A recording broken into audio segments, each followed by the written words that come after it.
What's going on, everybody? Good afternoon. Here we are on Tuesday. One quick note, I do plan on streaming tonight, a midweek check-in kind of, just a maybe hour-long discussion stream where we talk about Seahawks stuff. Planning on going live sometime around 7 p.m. Pacific, so try to be there. We usually have fun in those streams. I haven't done them in a while. I got sick for a while, and then there were a couple weeks where it just didn't really make sense for me to do it. But we will be doing that tonight unless something forces me to move it. But I think we're probably good for tonight. But that's not really what I want to talk about in this video. I want to talk about the offense a little bit because I can feel the anxiety around this offense right now from some pockets of the fan base. And it's not hard to understand why. Quite simply, this Seahawks offense doesn't really look the way that it looked earlier in the season when you take a look at some of the games that they played recently. All right, guys, let's take a minute so I can tell you guys about Sleeper. I'll tell you a little secret as well. It's more than just a platform for fantasy leagues. This year, millions of users have enjoyed playing fantasy sports on Sleeper, but there's so much more to it.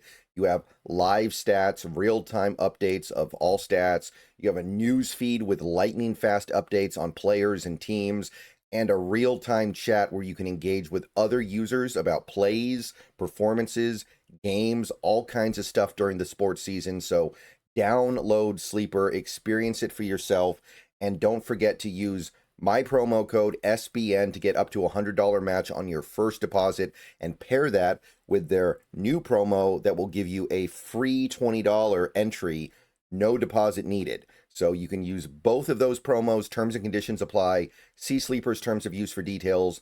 Currently operational in over 25 states and going. So check out Sleeper today and use those promos. And this offense, I think that the perception of it is best reflected by just taking a look at Sam Darnold's play. I'm using his Pro Football Focus grades, but you could use a few other different things just as well, and you'd get the same idea. Earlier in the season, like the first 8 games the Seahawks played, Sam Darnold brought it pretty much every week. Obviously, there are some games where the numbers aren't huge, but he performed every week except for maybe the Houston game. And remember, Houston's defense is maybe the best in football. So those first 8 games, it felt like we were getting everything that we wanted and then some out of Sam Darnold. And these last 4 games, I don't know if you can say that. Like the Cardinals game, he barely had to throw the ball, so whatever. But since then, it hasn't been the same, right? It clearly has not been the same. There were some games earlier this year where Sam Darnold looked like a league MVP. There were some games where he looked like the best quarterback in the league. And even when he was bad, it wasn't really that bad. It was like against the Niners, where he just never really got out of second gear, but it didn't really feel like he was doing anything super wrong. Or the Houston game where he was just going up against an incredibly good defense, and it is what it is. But these last few games, there's been a clear diminishing in his play. And I'm not really talking about Sam Darnold in this video so much, but I do think that his play kind of encompasses the concern and problem that a lot of Seahawks fans have. I think that if you were to look at things like EPA and DVOA, you'd probably find something kind of similar. The last month, things have changed. And if I were to try to sum it up in one sentence, this offense, this passing attack is not as explosive. And the odd thing, well, on the surface, it's an odd thing, but the notable thing here is the drop-off coincided with the acquiring of Rashid Shaheed, who you would have figured would have made the offense more explosive. He was acquired against the Cardinals, before the Cardinals game, I should say, and ever since then, Darnold hasn't looked as good. The offense hasn't been as explosive. and just generally things haven't felt the same. And I think that some Seahawks fans are starting to get to a place where they're wondering, well, what are we? What is this team now? And why did this happen? Because it's not the level of defense that we're playing necessarily. Now, maybe in the case of the Rams, but the Titans are a miserable defense. Minnesota's about average this year, although, hey, they played good in that game, but that's a relatively average defense. So, what is really going on here? I think that we as Seahawks fans need to understand that you make a trade-off. And in order to get one thing that you want, you have to give up something else. Because in order to just add on, you need to have a very high caliber of roster. And overall, on offense, the Seahawks just do not. And what I mean by that is, as good as Sam Darnold has been this year, nobody's going to call Sam Darnold the best quarterback in the league or top 3 or top 5. Nobody's going to say that Ken Walker's the best running back in the league. You know, you got JSN. He might be the best receiver in football, but other than that, these are a collection of guys that are mostly good. Charles Cross is not the best left tackle in football. Abe Lucas is not the best right tackle. They're not even really in the conversation for that right now. Gray Zabel's not the best left guard in the league. These are good players. Same with a guy like A.J. Barner.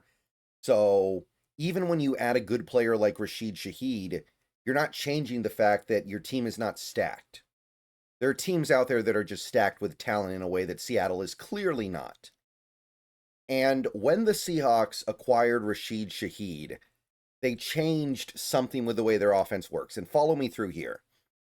The first several games of the year, the first couple of months of this season, the Seahawks dealt with a ton of stacked boxes, and they dealt with a ton of single high defensive looks. And the main reason why that happened is opposing defenses did not respect our ability to throw the ball downfield. They did not respect JSN as a deep threat. And they mostly paid for it because JSN punished them down the field over and over again. But I think overall, that is what made the offense so good in the first 2 months. You had a lot of defenses that just went, okay, we're going to have single high, we're going to stack the box, we're going to play the run really aggressively, and we're going to dare the Seahawks to try to throw the ball down the field to guys that we don't think can get it done in single coverage in that spot, like JSN, like Cooper Kupp, like, to a lesser extent, Torrey Horton. And because of that, and because JSN kept punishing them, the offense was incredibly explosive, more explosive than a modern NFL offense should be. Because remember, one of the tenets of modern NFL football is that teams sitting too high to take away the big play. They were not doing it against Seattle, and we saw the result. Ever since this team acquired Shaheed, teams have kind of had to, I think, change the way they play. Because now you have another receiver on the team that is one of the great speed demons in the entire league. And you cannot possibly look at this receiver room anymore and go, we don't need 2 safeties deep.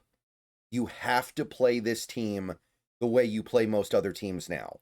You can't just sit in single high and figure it'll work. So with that, you lose your big plays, or at least some of them, because when a team is sitting in 2 high safeties, when they have both their safeties back, you're just not going to be able to hit as many big plays. They're not going to be open the way they were when you didn't have Shaheed. So in a way, adding Shaheed made the offense less explosive because it changed the way defenses had to play. But here's the thing, and this is where I get to the trade-off thing. What did that do? It made the running game better. So I put together this spreadsheet here.